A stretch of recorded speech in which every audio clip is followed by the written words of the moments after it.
Well, it's that time of year again. E3 is upon us. And, every year I do try and do something. In the past I've sort of done, hour or 2 hour long discussions, but this time I really just want to do something quick and simple and, pretty casual overall. And just sort of give my 5 possible, but ultimately unlikely, E3 predictions for 2017. Now, there were actually quite a few runners-up, which, some of which actually got announced or leaked, in the run-up to me making this video. So I just want to really go over them first, because I think some of them are interesting to discuss. So the first one was the City of Final Fantasy PS4. I have been expecting this to come out for quite some time, given that the game has been around in the arcade for 2 years, and I think I only had arcade exclusivity for 1 year. So obviously Square Enix have been working on this for a while. Of course, Amazon leaked that, and the full details soon followed. It was definitely a surprise out of the blue like that. But I'm very glad it's coming. I love Dissidia on the PSP. I put well over 100 hours into that game, the original one anyway. And I think on the PS4 it just looks fantastic. I mean, that town of Alexandria from Final Fantasy IX, that just looks phenomenal, seeing it taken almost one-to-one from the pre-rendered background and turned into a fully 3D polygonal environment on the PS4. I generally don't want a remake of most Final Fantasies anymore, but, man, that does look really good. But we've got to wait until the first half of 2018 for that one to come out, so not quite as soon as I had expected. Although I wouldn't be surprised if it came out in Japan a little bit sooner. But we'll have to wait and see. Of course, that was not the only game that was leaked. We also had Rabbids Kingdom Battle, the bizarre Mario Rabbids crossover. That was almost definitely going to be, a mention on this list anyway. But of course, so much has leaked about that game that there is no way it's not real.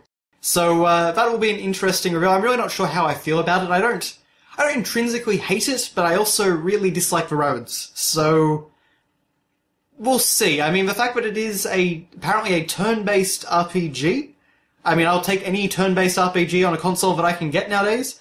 But, yeah, I'm really not sure about how that's going to go. So we'll wait and see how that is revealed. The other leak that we had, and this was the other thing I was going to suggest, was a brand new Dragon Ball fighting game that isn't Xenoverse, so a proper Dragon Ball fighting game. And it actually has leaked that something called Dragon Ball Fighters, from the company that make Guilty Gear, is being made. And it's not actually just 2D art, it's 2.5D. So there are 3D models that look like 2D art. And the one screenshot that we have looks phenomenal.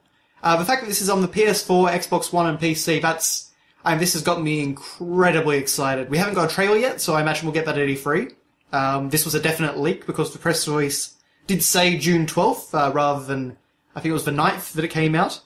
But man, look, if we are finally getting another proper, fun Dragon Ball fighting game, like not a, 3D environmental fly around sort of game, then I will be a very happy camper, and especially if it looks like that. Okay, so that was the stuff that leaked that I was going to put on this list. Now, what about some of the stuff that's just really unlikely, or at least something has happened that's made it unlikely?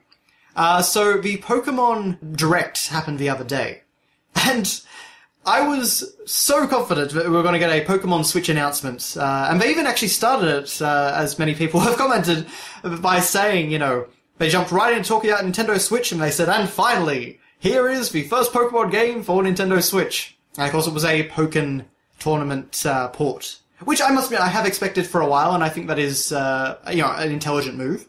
I actually didn't buy the game on Wii U because I was pretty confident it would be coming to NX at the time. And so, it's good that that's coming out. But I was really hoping that the next Pokemon RPG would be on Switch, and it would be sort of, the first HD, really nice-looking Pokemon game. Now, we still could have a teaser at E3, but I think that recent Direct basically kills any chance of, hearing about a Pokemon game for Switch until 2018. So, we could get Pokemon Snap 2. That would be phenomenal, and, still waiting for that. But I think at this stage, it's probably, we've probably done our dash for Pokemon news. Although I'm sure, of course, Ultra Sun, Ultra Moon will get some coverage on the Treehouse segments afterwards, after the actual Spotlight Direct. Okay, so the other Nintendo one that I had was Smash Brothers for Switch, and this isn't really based on anything, it's just the fact that Pokken Tournament was announced for September, Nintendo now has a fairly full calendar of first-party releases for the rest of this year. We got Fire Emblem Warriors, we got Pokken Tournament, we've got ARMS, we've got Splatoon 2, we've got Mario Odyssey. I'm probably forgetting one thing, actually. So obviously, they're probably not too concerned about getting or fitting Smash into that when they can actually have it, save it for a little bit and maybe release it next year. So we could still get a Smash for Switch announcement, but I think it's probably unlikely at this stage, even though I am positive that it's coming. I wouldn't be surprised if maybe a Direct revealed it later on in the year, or maybe even, a Direct next year or E3 next year. It just depends really how they want to sort of space everything out. Although I would absolutely love for it to come this year. Beyond that, I also had the idea for a Spyro the Dragon PS1 trilogy remake, just like the Crash remake. But of course, the Crash remake isn't even out yet. It comes out at the end of June. So, not too long to wait, but it's really too early to say whether or not Activision would be interested in actually doing this for any other franchises. I think it's definitely possible if the Crash Bandicoot collection sells well, but at the same time, who knows with Activision? They have completely bastardized these characters in the past, so hopefully, Crash Trilogy goes well, it sells well, and ultimately we can get a bit more out of it. Maybe even a new Crash game or a new Spyro game. That would be very, very nice. But at this E3, I think it's probably a bit too premature. And my final runner-up is Final Fantasy VII Remake.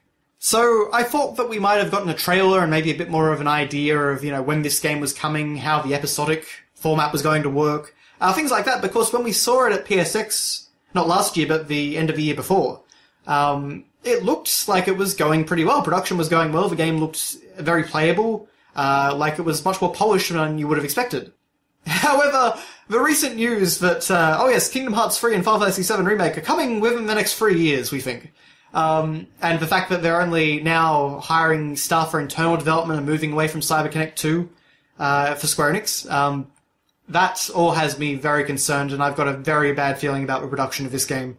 It really does feel like Square Enix just cannot produce a game in any reasonable capacity of time nowadays.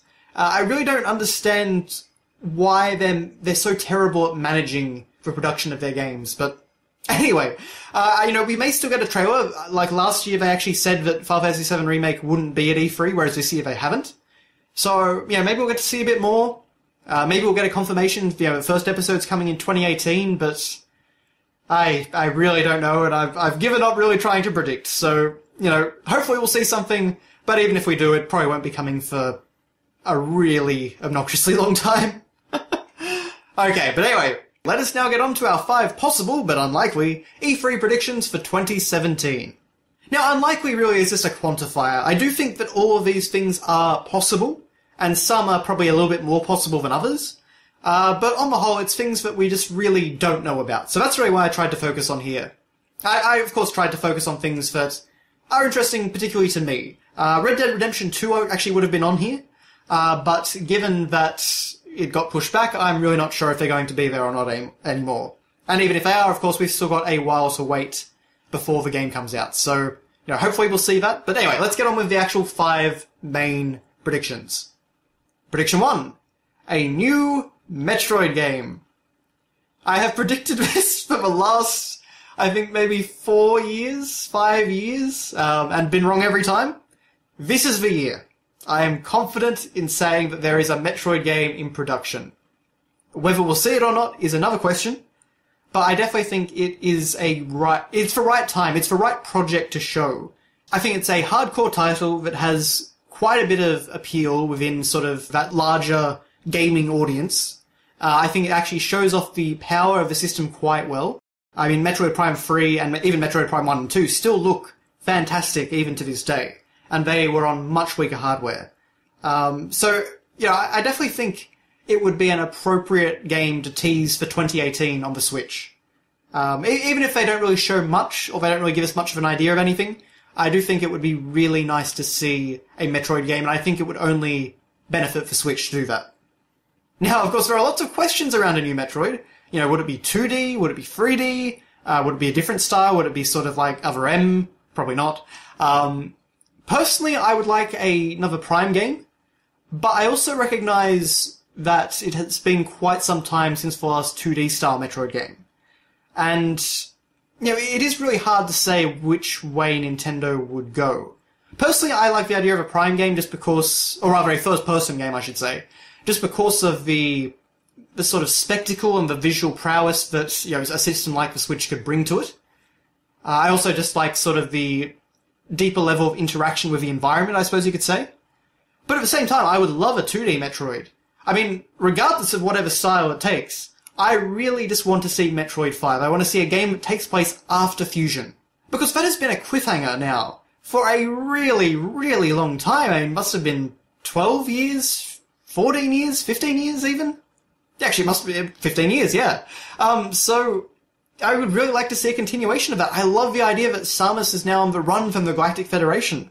I would love to see another planet-hopping adventure in the style of Metroid Prime 3, where you have all these planets with these unique styles and unique cultures and things like that. And basically you're being chased throughout the galaxy by the Galactic Federation while also trying to stop another threat or do something that ties into a grander narrative. And I think that would be really interesting. I would love actually to see a populated planet, like a futuristic, modern populated planet in a Metroid game. Not one where you can just go around and talk to NPCs and all that so much. But I would love for them to explore the idea of, what would you say? I guess isolation within population. Take that Metroid concept of isolation and feeling alone in a dark and dangerous place, and flip it on its head and put that, create that sense of isolation within a planet that is fully populated by people. And actually, of course, the Galactic Federation are the police, and they are your enemies, so even though you are around people, you are still alone and you are still in danger. So I think that would be a really interesting thing to explore for the Metroid series, something new. But anyway, we'll see what happens. I really do think this is the year, though. I mean, Reggie was saying, at the January event, talk to me in a year about Metroid, and we'll see where we are. So I would like to think that an announcement is coming. Even if it's not this E3, it's coming soon. Prediction number 2. Kingdom Hearts 3, new trailer with release window. Okay, so every Kingdom Hearts 3 trailer up until now has basically ended with, now in development. Which is a really sort of annoying phrase for a game that I've been waiting for the past, 11, 12 years. So, I would like to think that maybe Kingdom Hearts 3 is pretty far along now, and that we'll at least get, a 2018 release window. If not, maybe something a little bit more precise, like, say, I guess winter 2018 or something like that. It has actually been a pretty long time since we saw anything of Kingdom Hearts 3, and we did actually get what is essentially a prologue or opening cutscene to Kingdom Hearts 3 at the end of 2.8. So, I feel like they really can't wait that much longer to get it out there. I feel like there's no more filler that they can do within the Kingdom Hearts series. 3 has to come out next. And even when we saw it, say, 2 years ago, it did look quite, polished and playable and enjoyable. So I would really like to think that it is far enough along so that we can actually see, for one, we can actually see some good story stuff, some, a good variety of worlds, some gameplay styles and things like that. And that we can actually, put at least a year on it. Surely we can put a year on it now, guys. So, at one point I honestly did think that it was coming out in 2017. That was about, I don't know, probably early last year, that I gave up on that. But, yeah, I really just feel like we need to see something, and we need to lock it down to some point. This game has to finally come out. Prediction number 3. The Switch Virtual Console will be announced and explained and possibly even released. So, this is something that we've all expected for quite some time, naturally. I expected it to be there at launch originally. But yesterday, Nintendo actually announced that there was going to be maintenance on the Switch online services, including the eShop, on the 11th and 12th. Now, that of course coincides pretty nicely with their E3 showing, and I am honestly wondering if they could be preparing sort of a abrupt sudden launch of the Switch's Virtual Console. And there's a lot of potential here for what they could have, of course. They could just start really pathetically. They could just have, NES and SNES games as usual, a small selection of them which they'll slowly build up over the next several years. Or they could actually start really strong and actually have a wide-ranging library of games from different platforms.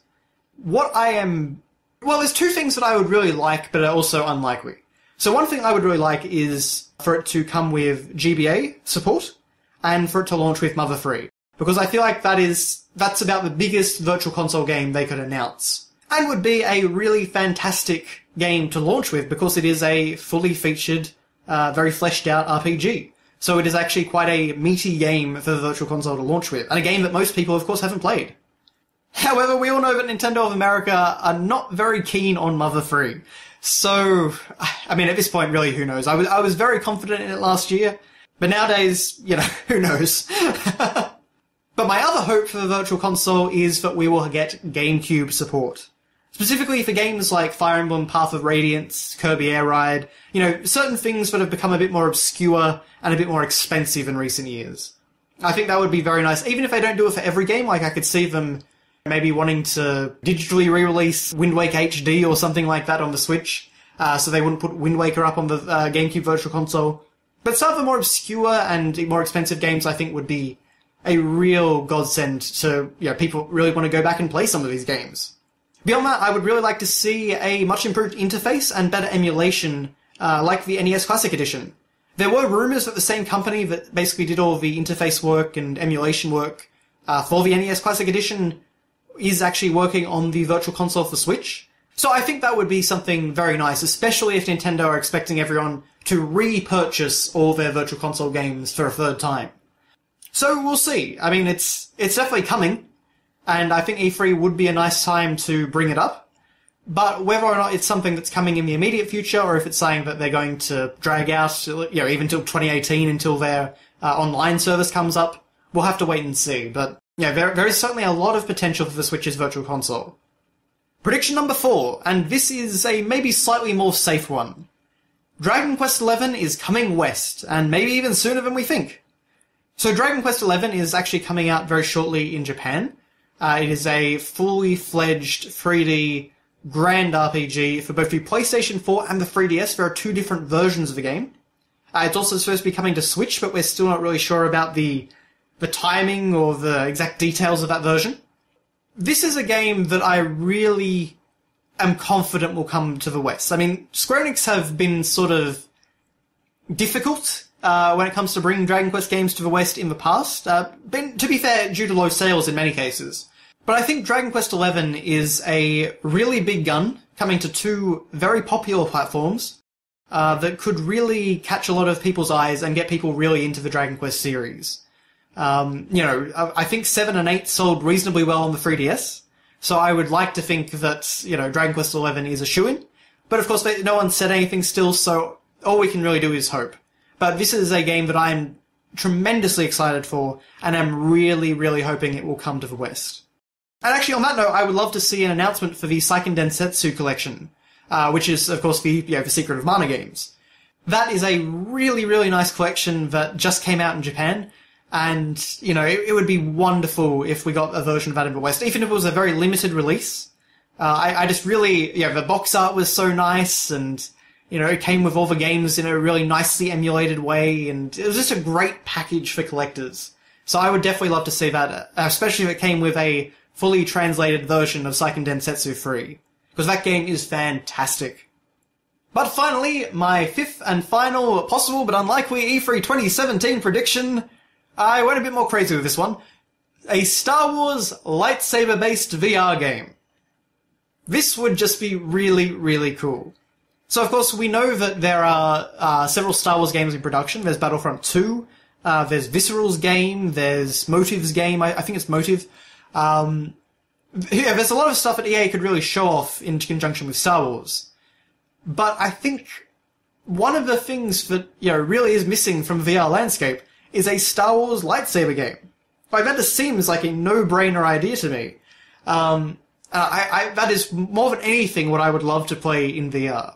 Because I think that would be tremendously fun. Now, this could actually tie in with Battlefront 2 having rumours of PlayStation VR functionality, much like the first Battlefront did. At this stage, I would assume it'll probably be like that game and only be limited to maybe some vehicle combat or something like that. But at the same time, if they really want to go the whole hog, maybe there could at least be, some lightsaber VR mode or, something really basic, which lets you just, swing around the lightsaber, maybe block some blaster bolts or something like that. I think that would be a lot of fun. And to be fair, I'm sure we will see a Star Wars lightsaber-based VR game in the future. I mean, to be fair, we technically already did see one in the form of the short, about 3-minute long Trials of Tatooine showcase that ILM made.